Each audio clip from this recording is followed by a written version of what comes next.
같이 진실한 제자 바돌로메라는 제목으로 같이 말씀을 나누겠습니다. 사람마다 자기 이름에 대부분 뜻이 있습니다. 뜻이 없는 사람들도 있겠지만 아마 대부분 뜻이 있을 겁니다. 저의 이름에도 뜻이 있습니다. 저의 이름은 이제 양영모인데, 양은 성이고 영모는 이름입니다. 사람들이 그 양씨의 양이 양양자냐고 그렇게 얘기하는데, 설마 그러겠습니까? 그러면 김씨는 김김자고 뭐 이씨는 이빨 이자입니까? 괜히 저를 좀 놀리려고 하면서 이제 양양자냐고 이렇게 얘기를 하는데, 버들양이고요. 그다음에 영자는 이제 영원하다 할 때 이제 오렐영, 그 영자고요. 모는 이제 본뜰모, 이렇게 뭐 모범을 보이다 뭐 이렇게 할 때, 또 이제 모형 뭐 이런 이야기를 할 때 이제 모자, 이제 모범할 때 그런 이제 본뜰 모자예요. 그래서 대부분이 이제 제가 양영모다라고 얘기를 하면은 이제 모자 돌림인 줄 알고, 양정모 아니야 이렇게 레슬링 선수 친척이냐 뭐 이런 얘기들을 하는데, 저는 영자 돌림입니다. 모자 돌림이 아니고 영자 돌림이라서, 이제 영모라고 하는 뜻은 이제 잘못 들으면은 이제 뭐 사극 같은 데서 이제 영모다 뭐 이렇게 하면 깜짝 놀라요.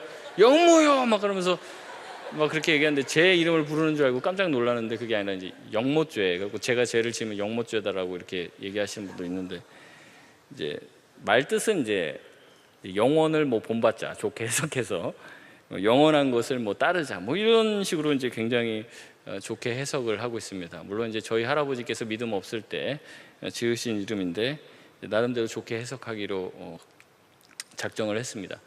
오늘 등장하는 예수님의 제자의 이름은 바돌로메입니다. 바돌로메. 바돌로메의 이름에도 뜻이 있겠죠. 예수님이 당시에 쓰시던 그 언어에 대해서 조금 알아야지 이 바돌로메를 이해할 수 있는데, 예수님 당시에 쓰던 언어가 공용으로 그냥 사람들이 쓰던 언어가 아람어였어요. 아람어. 근데 이 아람어는 어느 나라가 쓰던 그 언어냐면 페르시아가 쓰던 언어가 이제 이 아람어입니다. 그래서 예전에 이제 페르시아가 이제 전 세계를 굉장히 넓은 지역을 이제 점령하면서 자기들의 언어인 이 아람어를 굉장히 널리 퍼뜨렸습니다. 그래서 예수님 시대는 사실은 이제 로마 시대죠. 로마 시대였고, 이제 공식적인 문서나 이런 데에는 이 헬라어, 그리스어가 쓰였지만은 실제적으로 사람들이 이제 대화를 나눌 때 쓰던 언어는 거의 대부분 아람어였습니다. 그래서 이 아람어를 예수님이 썼을 것이라고 이제 추정을 하는데, 왜냐하면 이제 그 마가복음에 보면은 이런 장면들이 많아요. 예수님께서 이제 가서 이제 그 어린 이제 소녀를 다시 일으키시면서 이제 뭐라고 얘기해요? 이제 달리다굼 이렇게 하면서 얘기를 하는데, 이제 소녀야 일어나라, 이 뜻을 이제 달리다굼 이렇게 말씀하셨다는 거예요. 그러니까 예수님이 무슨 말을 했다는 겁니까? 달리다굼이라는 말을 했다라고 실제로 써놨는데, 그 뜻이 이제 소녀야 일어나라 이런 뜻이었다는 말이잖아요. 그러니까 예수님이 실제로 쓰셨던 이제 단어는 이제 언어는 이제 아람어였을 가능성이 굉장히 높은 거죠. 예수님 십자가에서 달려 돌아가실 때도 이제 나의 아버지 어찌하여 나를 버리시나이까 이렇게 하는데, 이제 그 말도 이제 성경에 보면 뭐라고 나옵니까? 마가복음에 엘리 엘리 라마 사박다니 이렇게 나오잖아요. 그러니까 이게 실제로는 다 아람어거든요. 그러니까 예수님이 이 아람어를 했을 가능성이 굉장히 높다는 거예요. 그러니까 왜 이 이야기를 하냐면, 이 바돌로메도 아람어기 때문에 그렇습니다. 이 바돌로메라는 이 말의 뜻에서 우리가 아람어를 다 배울 필요는 없지만, 이 아람어에서 이 누구누구의 아들이라고 할 때 항상 맨 앞에 뭐라고 붙이냐면 바라는 말을 씁니다. 바. 그러니까 바 뭐 어쩌고 저쩌고 얘기하면 누구누구의 아들 이런 뜻이에요. 그래서 이제 영어로 따지면 영어에도 이런 이름이 많죠. 존의 아들이 뭐예요? 예? 존의 아들이 누굽니까? 존슨이죠. 에디의 아들은 뭘까요? 에디슨. 아는 거 별로 없으신데 이럴 때라도 아는 척을 해봐야죠. 해리의 아들은 뭡니까? 해리슨. 아직도 뭔 말인지 잘 모르시는 분들이 계신데, 그러니까 바돌로메는 사실은 뭐예요? 이 돌로메의 아들 아니냐 이제 그렇게 얘기하는데, 사실 이제 원어상으로 좀 분해를 하면 돌마이 아니면 돌메라고 하는 사람의 아들이라는 뜻이에요. 그래서 바돌로메면 이 돌메의 아들 이런 뜻입니다. 그래서 마태복음 16장 17절에 보면은 예수님께서 베드로를 부르실 때 이렇게 얘기를 해요. 예수께서 대답하여 이르시되 바요나 시모나 내가 복이 있도다 이런 말을 하신단 말이죠. 그러니까 바요나 시모나 이렇게 얘기를 해요. 그러니까 베드로의 원래 이름이 시몬이었잖아요. 근데 시몬을 부를 때 예수님 뭐라고 부른다고요? 바요나 시모나 이렇게 해요. 무슨 뜻이에요? 요나의 아들 시모나. 그러니까 베드로의 뭐예요? 아버지 이름 뭐라는 거예요? 요나라는 거죠. 그러니까 이런 식으로 부른 거예요. 여러분, 맹인 바디메오가 있습니다. 바디메오. 이것도 마찬가지예요. 바디메오는 무슨 뜻입니까? 이 디메오의 아들이라는 뜻이라는 거죠. 그러니까 이런 식이에요. 그래서 여러분, 여기에 바디메오, 바요나, 이것이 이름처럼 이제 불리는데 이것이 실제 이름이 되기에는 사실은 이제 어려운 측면이 있다는 거예요. 아까도 말했지만 바요나 시모나 이렇게 얘기를 한 것처럼 사실은 이제 시몬이 실제적인 이름이었다는 거죠. 그렇기 때문에 이 바돌로메조차도 바돌로메가 실제 이름은 아닐 가능성이 굉장히 많고 바돌로메라고 많이 불려졌고, 실제 그의 이름이 무엇이냐 하면 오늘 본문에 나오는 나다나엘이 바로 바돌로메를 지칭하는 실제 이름이라는 겁니다. 시간 관계상 여러분 다 찾아볼 수는 없지만 마태, 마가, 누가에 보면 예수님의 제자들 이 리스트들이 쭉 나와요. 예수님의 제자는 이러하니, 그래서 12명의 이름이 나오는데 이 공간복음서에서 항상 예수님의 제자들의 명단을 언급할 때 빌립 다음에 나오는 사람이 항상 바돌로메입니다. 이 마태, 마가, 누가에는 이렇게 나와요. 근데 요한복음에는 그 빌립 다음에 나오는 사람으로 항상 언급되는 사람이 누구냐면 이 나다나엘이라는 거죠. 그래서 요한복음에서는 빌립 다음에 언급되는 이 나다나엘이 나오는데 예수님이 자기의 제자가 13명이 아닌 이상 이 바돌로메가 누구일 가능성이 굉장히 높은 거예요. 이 나다나엘일 가능성이 굉장히 높다는 거죠. 그리고 제가 가능성이 높다고 하니까 아닐 수도 있는 겁니까? 이렇게 생각하시는 분이 계시는데 이게 확실하게 명시적으로 말하지 않아서 제가 이렇게 말씀을 드는 거지 99% 이상 이 나다나엘이 이 바돌로메입니다. 그래서 이 바돌로메의 본 이름이 이제 나다나엘인데 이제 잘 기억이 안 나면은 이제 나엘 이렇게 외우시면 되겠습니다. 여러분 그렇게 반응하실 줄 알고 이걸 준비했습니다. 제가 희생한 거죠, 여러분을 위해서. 이 바돌로메인 나다나엘은 빌립의 전도를 통해서 예수님을 만나게 되죠. 근데 이 빌립의 전도를 받은 나다나엘의 태도가 썩 좋지가 않아요. 45절에 빌립이 나다나엘을 찾아와서 이렇게 말합니다. 모세가 율법에 기록하였고 여러 선지자가 기록한 그 일을 우리가 만났으니 요셉의 아들 나사렛 예수니라. 아멘. 빌립이 그렇게 말한 이유가 뭡니까? 아마도 빌립과 이 나다나엘이 항상 이런 얘기를 굉장히 많이 했던 것 같아요. 그렇지 않고는 갑자기 빌립이 와갖고 막 모세 어찌고 저찌고 선지자 어찌고 저찌고 이런 얘기를 할 필요가 없죠. 평소에도 이 빌립과 나다나엘이 이와 같은 대화를 굉장히 많이 했을 거라는 거예요. 모세와 선지자가 말한 오리라고 한 그 메시아가 누구일까? 이런 진지한 대화를 굉장히 많이 나눴을 것으로 생각한다는 거죠. 그리고 그 메시아에 대한 예언이 어떻게 이루어질지에 대해서 심도 깊은 이야기들을 굉장히 많이 했을 거예요. 왜냐하면 당시의 이스라엘 상황은 로마의 식민지 하에서 아주 강력한 이 통치를 받고 있었기 때문에 그런데요. 유대 민족은 이제 역사상 이제 크게 두 번의 이제 강력한 헬라화 정책을 당하게 됩니다. 이 로마가 지배하면서 로마가 가지고 있던 로마의 문화가 아니라 로마가 이제 지배하며 다스리면서 이 헬라 문화, 그리스 문화를 이제 퍼뜨렸는데 이 첫 번째는 이 알렉산더 대왕에 의해서 이 강력한 헬라화 정책을 한번 당했고요. 그 다음에 로마 제국과 이 헤롯 왕국에 의해서 이 헬라화 정책을 강력하게 당하게 됐습니다. 그래서 이제 자기네들의 문화를 이제 다 박탈당하고 로마에서 주입하는 그 헬라 문화를 자기들의 삶의 어떤 스타일로 받아들여야만 했는데 이 과정을 겪으면서 이 이스라엘 백성들이 자기의 정체성을 굉장히 잃어버리는 경우가 굉장히 많았다는 거죠. 혹독한 식민 정치의 식민 통치의 시간이 이제 길어지게 되면서 이 백성들이 우리나라 예전에 이제 일제 시대랑 비슷해요. 이제 딱 두 갈래로 이제 나눠지게 되는데 이제 어떻게 나눠지면 아주 극렬하게 이 헬라 문화 또 로마 문화에 대해서 아주 저항하는 쪽으로 이제 한쪽이 갑니다. 그리고 반대쪽은 어떻게 돼요? 이제 이 로마가 어떻게 보면 영원할 것 같잖아요.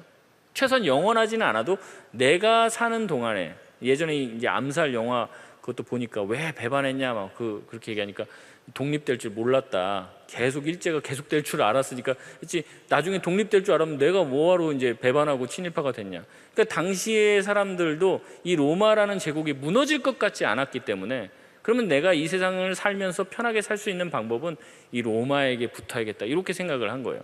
그래서 이런 식으로 두 진영으로 쭉 갈라지게 됩니다. 근데 아까도 앞서서 말했지만 이 로마에 대해서 저항하는 사람들, 이 사람들이 꿈꾸고 또 이제 바랬던 운동이 무엇이냐면, 이 구약에 그 예언되어 있던 이 메시아 예언을 붙들고 이 메시아 운동을 계속 펼쳤다는 거죠. 그래서 구약에 오실이라고 예언되었던 그 메시아가 오면 어떻게 된다는 겁니까? 이 로마의 압제에서 이스라엘 백성을 해방시켜 줄 거라고 생각을 했던 거예요. 그래서 많은 사람들이 자기가 메시아라고 주장하는 사람들이 있었고, 이 메시아라고 주장하면 거기에 이제 사람들이 이제 막 몰립니다. 몰려갖고 그 사람들이 또 같이 뭔가 폭동도 일으키고, 또 이제 로마 제국을 막 이제 뒤집어 엎어보려고 반란도 일으켰다가 막 제압당하는 일들이 그 당시에 이제 굉장히 많았어요. 그러니까 이제 사람들 생각이 어떻습니까? 이쪽에서 누가 메시아다, 저쪽에서 누가 메시아다. 그럼 진짜 메시아가 누군지 이것에 대한 이제 관심사가 굉장히 많았다는 거예요. 그래서 특별히 이 빌립과 바돌로메 나다나엘이 이런 얘기를 굉장히 서로 많이 했다라는 것이죠. 그래서 빌립과 나다나엘은 특별히 이제 사람들의 소문을 쫓지 않고 그랬던 것 같아요. 구약 성경을 연구하면서, 모세의 글들을 연구하면서, 선지자들의 예언들을 연구하면서 메시아가 어디서 출현할까, 또 메시아가 나타나면 어떠한 일을 할까, 굉장히 이제 진지하게 성경 공부 열심히 하던 사람입니다. 이제 날라리로 이제 교회 뭐 왔다 갔다 하는 그런 사람이 아니라 굉장히 심도 깊게 성경을 연구했던 사람이었던 거죠. 근데 이제 빌립이 와서 나다나엘에게 얘기하는 거예요. 야, 너랑 나랑 그렇게 찾던 메시아를 만났다라고 얘기를 하는 거예요. 그러니까 나다나엘이 얼마나 놀랐겠습니까? 나다나엘도 아마 다른 사람들과 이런 얘기를 많이 했지만, 이 어떤 사람들이 뭐 다른 사람 쫓아가고 저런 사람 쫓아가고 그랬는데, 이 빌립만큼은 자기랑 마음이 통했던 거예요. 그래서 아주 신중하고 이렇게 하면서 이제 하나님의 말씀을 이제 같이 공부하는 그런 사람이었는데, 어느 날 우리가 같이 찾던 메시아를 만났다고 하니까 어떻게 하죠? 굉장히 깜짝 놀라서 놀란 얼굴로 쳐다봤을 겁니다. 그런데 곧바로 이 빌립이 한 말을 듣고 굉장히 실망했을 거예요. 왜냐하면 빌립이 들었던 그 사람의 이름은 자기가 기대했던 이름이 아니었기 때문에 그렇습니다. 뭐라고 얘기합니까? 내가 그 사람을 만났는데 그 사람의 이름은 누구라고 그래요? 요셉의 아들 나사렛 예수다라고 얘기했기 때문에 그렇습니다. 그래서 그런 대답을 듣자마자 나다나엘은 46절에 뭐라고 얘기하냐면, 아주 냉소적으로 나사렛에서 무슨 선한 것이 날 수 있느냐, 이렇게 이야기를 해요. 여러분, 나사렛 예수가 왜 실망할 만한 일일까요? 그 당시에 또 많은 사람, 성경학자들, 그리고 성경에 나와 있던 예언을 따르면 이 메시아가 왕의 도시인 예루살렘, 아니면 미가가 예언했던 이 베들레헴, 메시아의 출생지로 예언됐던 베들레헴 정도가 이 메시아가 출현하는 가장 유력한 도시 중에 하나였다는 거예요. 근데 갑자기 뜬금없이 자기가 만난 사람 메시아인데 그 사람이 뭐냐면 나사렛 예수라는 거예요. 나사렛. 그러니까 나사렛이 웬 말이에요? 나사렛에 대한 물론 이제 이 메시아 예언이 있기는 했습니다. 이것은 이제 신학적으로 나사렛 전승이라고 해요. 이게 이사야 11장 1절에서 2절까지 말씀인데 무엇이냐면, 이 이새의 줄기에서 한 싹이 나며 그 뿌리에서 한 가지가 나서 결실할 것이요, 그 위에 여호와의 영 곧 지혜와 총명의 영이요 모략과 재능의 영이요 지식과 여호와를 경외하는 영이 강림하시리니. 이렇게 하면서 메시아 예언이 나오는데, 여기 보면 이 메시아가 이새의 줄기에서 나온다는 거예요. 여러분, 이새가 누굽니까? 모르시죠? 예. 이새의 줄기, 이새는 누구의 아버지냐면 이 다윗의 아버지입니다. 그러니까 이새의 줄기에서 메시아가 온다는 것은 메시아가 누구 혈통이라는 거예요? 다윗 혈통이라는 거죠. 그래서 보통 이 나사렛 전승을 뭐라고 얘기하냐면, 이 다윗 혈통을 통해서 이 메시아가 올 것이다, 보통 그렇게 해석을 했어요. 근데 왜 그러면 다윗의 전승이 되는 거지, 다윗의 메시아 전승이 되신 것이 왜 이게 나사렛 전승이라고 하십니까, 목사님? 이렇게 얘기하실 수 있는데, 이게 뭐냐면 이 줄기라고 하는 단어, 이 줄기라고, 이 가지라고 하는 이 단어가 히브리어로 넷제르라는 단어예요. 넷제르. 그래서 보통 이제 성경학자들이, 그 당시에 이 성경을 보는 학자들이 혹시라도 이 이새가 말한 이새의 줄기에서 태어난 그게 이제 다윗의 혈통에서 태어난 게 아니라 이 나사렛이라는 지명을 말하는 게 아니냐, 이런 의견을 제시한 사람도 있었다는 거예요. 그러니까 어떻게 보면 나사렛 예수라고 하는 것도 어떻게 보면 일말의 가능성이 있는 거예요, 없는 거예요? 있는 거죠. 만약에 예수님이 나사렛 출신이라고 하면은 그것도 사실은 메시아가 될 가능성이 있다라고 해석을 해도 돼요. 그런데 나다나엘은 전혀 고민 없이 냉소적으로 뭐라고 얘기해요? 나사렛 같은 소리 하고 있는데 나사렛에서 무슨 선한 것이 나올 수 있어, 이렇게 얘기를 한다는 거예요. 여러분, 왜일까요? 모르시죠? 네. 먼저 나사렛이라는 곳이 어딘지를 알아야 되는데, 이게 뭐냐면 이 나다나엘의 출생지와 굉장히 관련이 있습니다. 나다나엘이 이제 뒤에 보면, 이제 요한복음 20장에 보면 나다나엘의 자기 출생지를 얘기하는데, 자기의 출생지가 어디냐면 갈릴리 가나예요. 갈릴리 가나. 여러분, 갈릴리 가나가 어떤 곳입니까? 예수님께서 가장 첫 번째 이적을 베풀었던 곳이 갈릴리 가나입니다.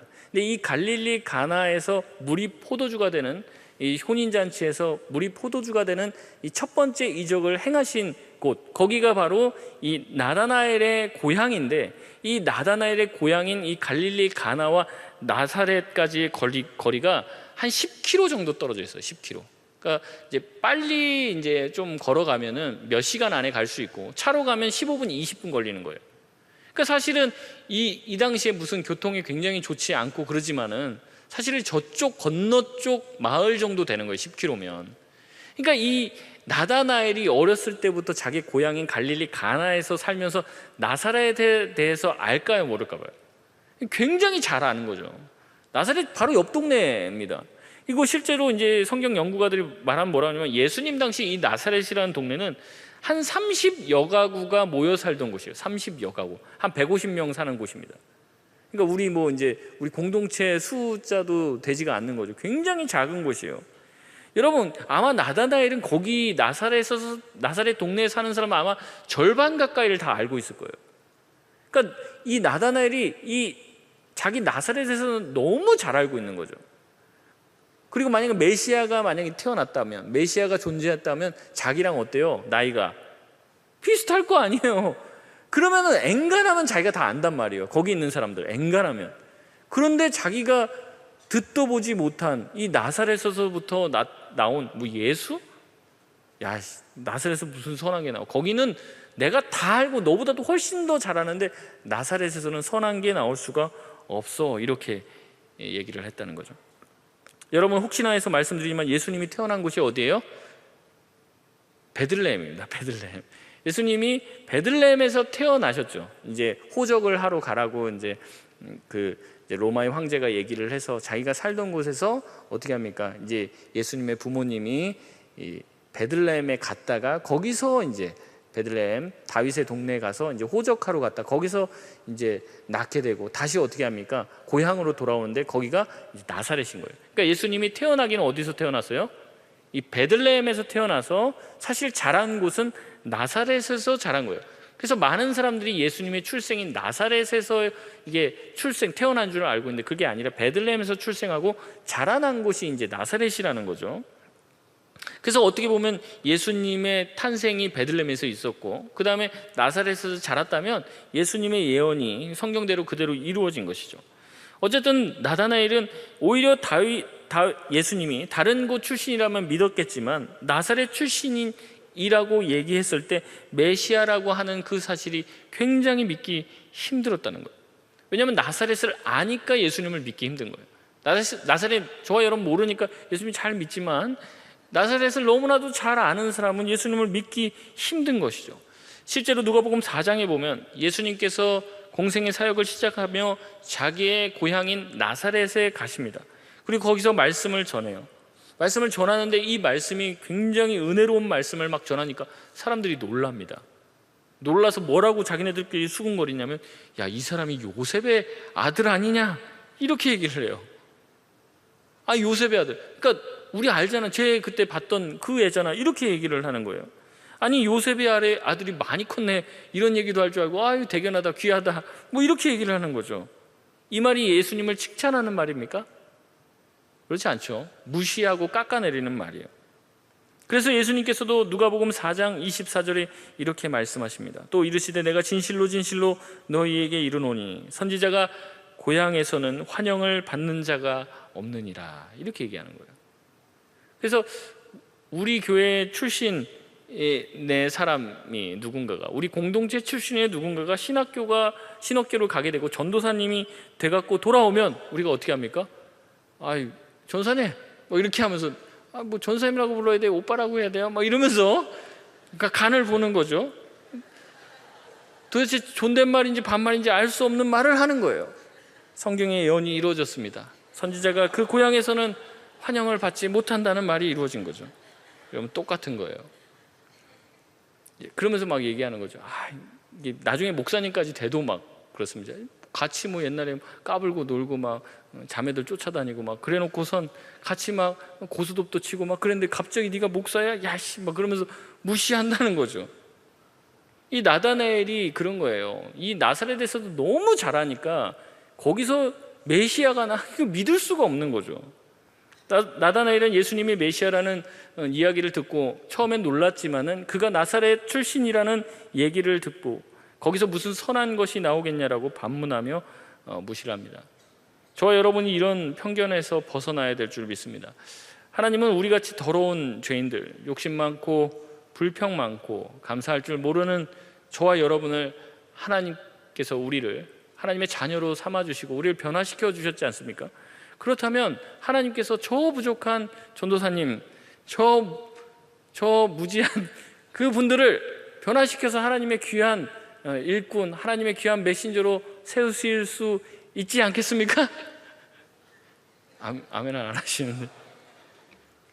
하나님은 늘 그러신 것 같아요. 무명한 자, 우리 중에서 제일 보잘것없는 자를 하나님의 귀한 도구로 세우시는 것 같습니다.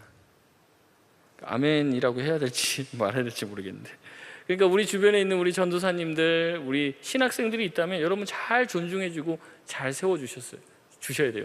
나보다 못하다고 무시하지 말고, 내가 아니까, 내가 쟤 다 아는데. 여러분, 그 말을 했던 사람들이 이 나사렛에서 살던 사람들이었고 이 나다나엘의 태도였던 거예요.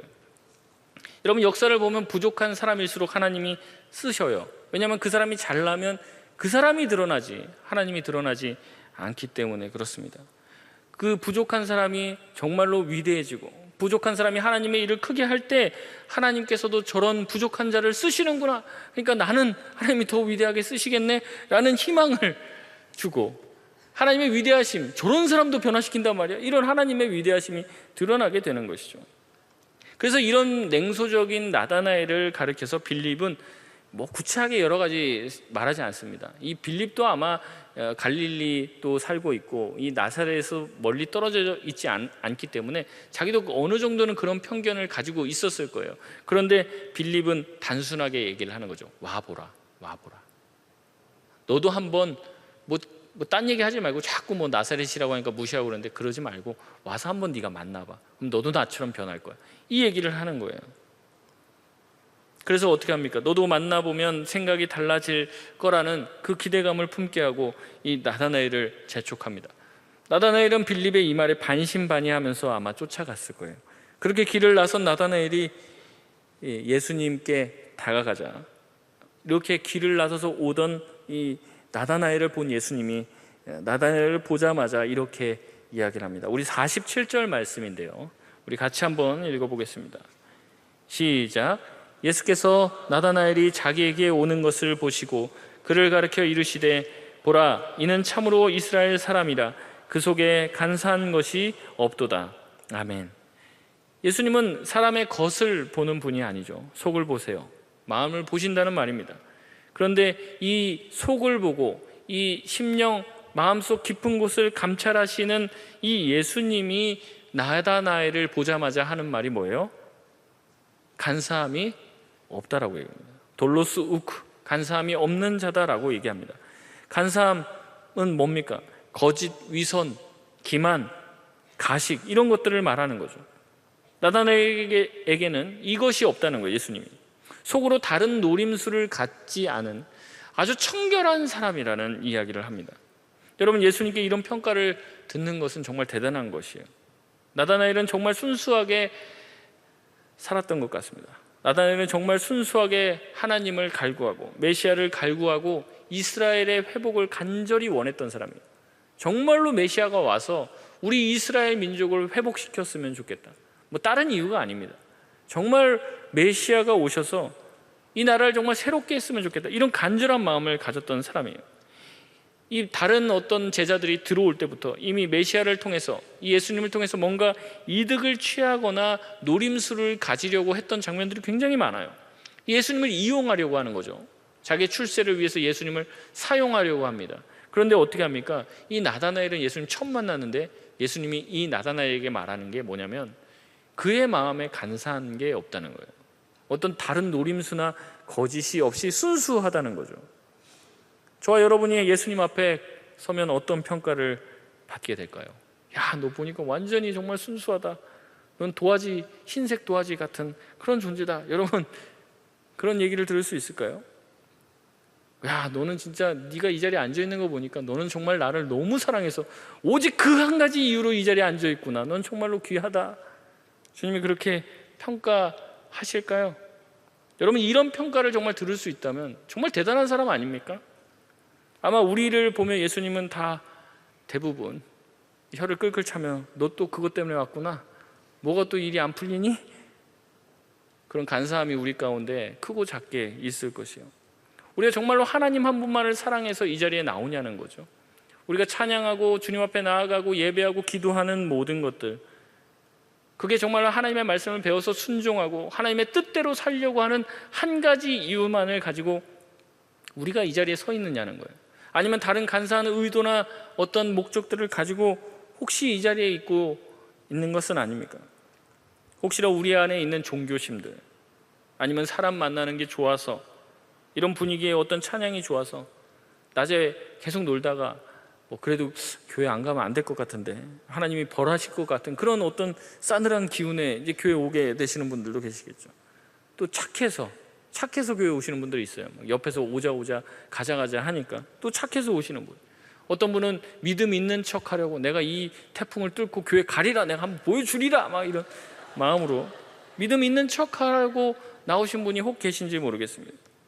선교를 갈 때도 이게 순수하지가 않더라고요. 보니까 이것 가지고도 늘 기도하는데 자세히 들어보면 이게 느낌이 이상합니다. 뭐 이번에 꼭 응답받게, 선교를 통해서 응답받게, 뭘 응답받는 건지 모르겠는데 선교를 통해서 꼭 응답받게 하여 주시옵소서. 막. 여러분, 해외에 있는 예수 그리스도를 듣지 못하는 그 영혼들에게 복음 전하려고 하는 순수함만을 가지고 선교를 나가는 사람이 정말 찾아보기 어렵다는 거죠. 가서 뭐 어떻게든 해보려고 계속 이렇게 하는 경우가 많죠. 또한 이제 혼자 외국 나가기 이제 좀 거시기 하니까 또 공식적인 주일을 빼먹을 수 있는 좋은 스케줄, 또 타문화 체험을 위해서 해외 선교 가시는 분도 있습니다. 가끔 보면은 주하나 새벽기도 나오는데 이 사람 나올 것 같지 않은 사람이 있습니다. 딱 보면 압니다. 저는 딱 보면 알아요. 영안에 눈이 밝아서 그런 건 아니고 딱 보면은 이 사람 예배드리는 태도나 모든 것이 새벽기도와는 전혀 상관없는 사람입니다. 근데 이제 새벽기도 나오더라고요. 꼭 그 자매 옆에 앉습니다. 한 칸 내지는 두 칸, 그리고 아니면 그 자매 뒤에 항상 자리매김하면서 계속 자기 왔다는 거를 자꾸 어필하면서 기도할 때도 그렇더라는 거예요. 순수한 마음으로 정말 기도하고 기도의 자리로 나온 사람 찾기가 어렵다는 거죠.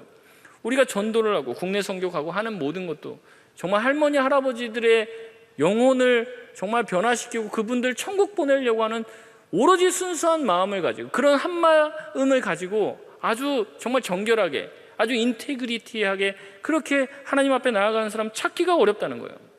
우리가 기도하고 하나님 앞에 금식하고 하는 이유들도 보면 하나님의 뜻이 내 삶에 이루어지기를 간절히 구하는 것보다 뭐가 많아요?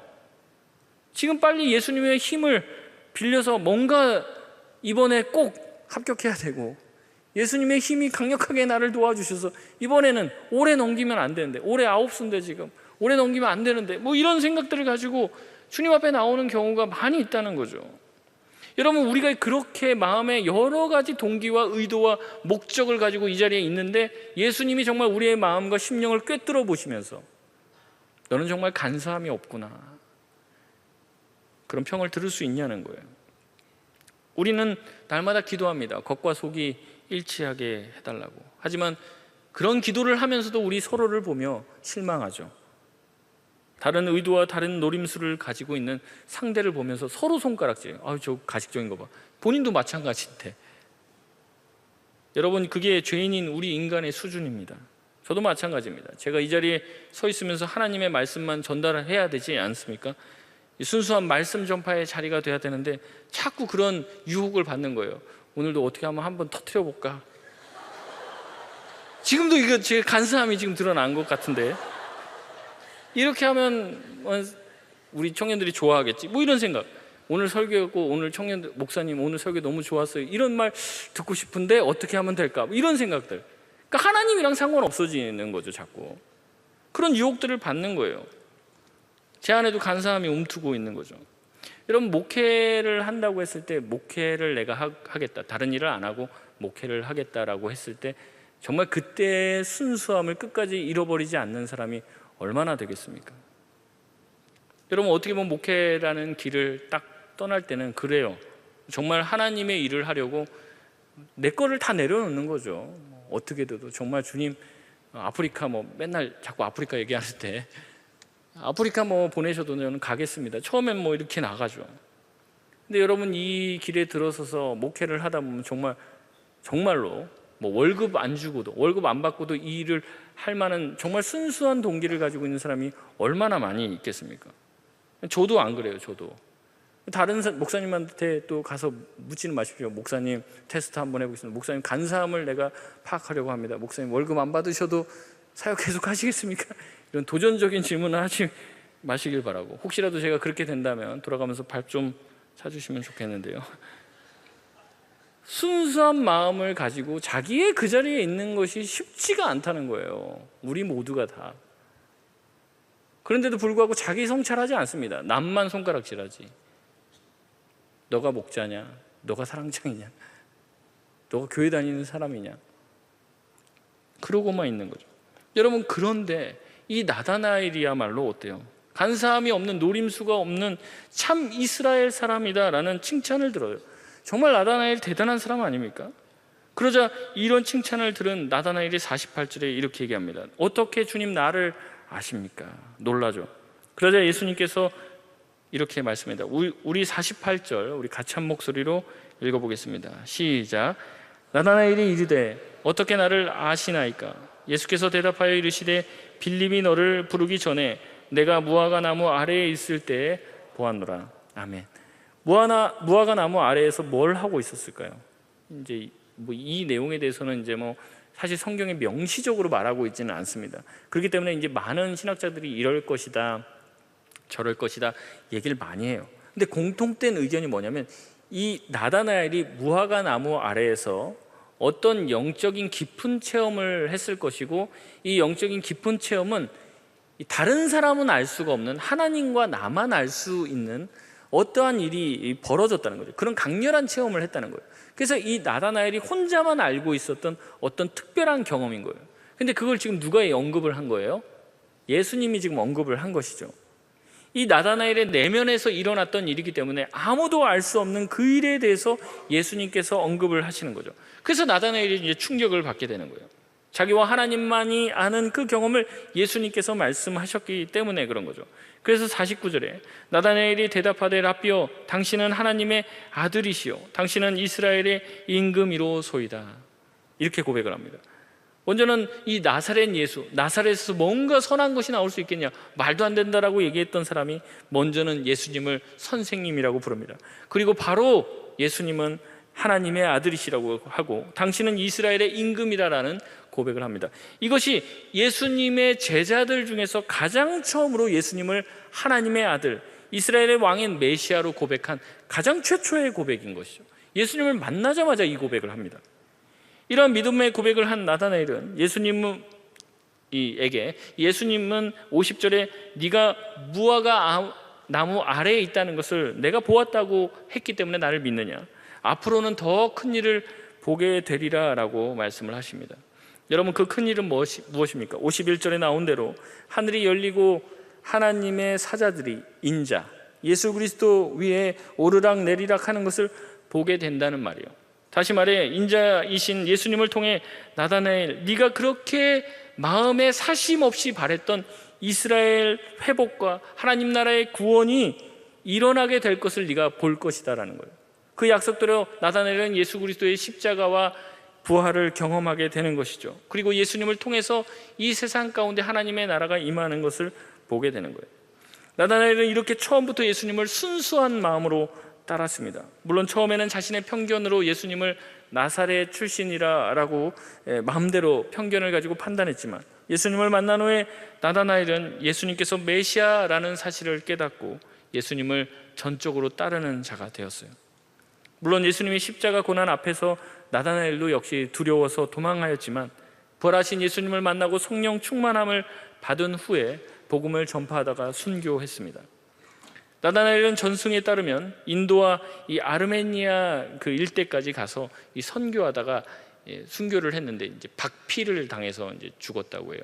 그러니까 피부가 다 살갗이 벗겨지는 순교를 당했다고 합니다. 그래서 이 미켈란젤로의 이 최후의 심판이라고 하는 그 작품을 보면 이 정중앙에 예수님이 나오고 거기 주변으로 이제 예수님이 12제자가 둘러싸고 있는데, 예수님의 이제 왼편 아래쪽에 보면 이 나다나엘로 추정되는 인물이 나오는데, 이 나다나엘이 한 손에는 이제 칼을 들고 있고 한 손에는 이제 그 사람의 이제 껍질을 이렇게 들고 있는 그 장면으로 묘사되고 있습니다. 그래서 이 사람이 나다나엘 바돌로메라고 일컬어지고 있어요.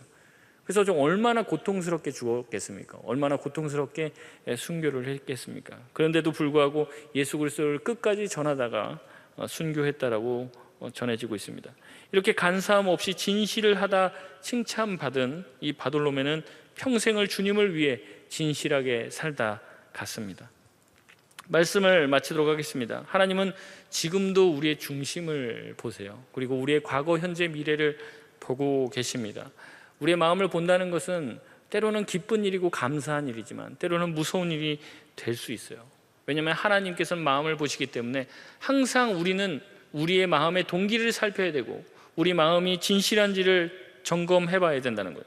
예수님을 만나고 예수님을 섬기면서도 여전히 자신의 욕망 가운데, 자기의 욕심 가운데 죄의 종이 되어서 살고 있다면, 우리가 주님 앞에 보게 되는, 주님을 다시 보게 되는 날, 주님 앞에 서는 날 뭐라고 말씀할 수 있겠습니까?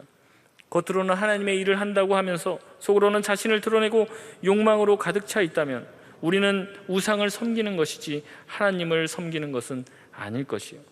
우리가 예배하는 이유, 우리가 기도하는 이유, 우리가 찬양하는 이유, 이 모든 것이 하나님 한 분이 되시길 주의 이름으로 소원합니다.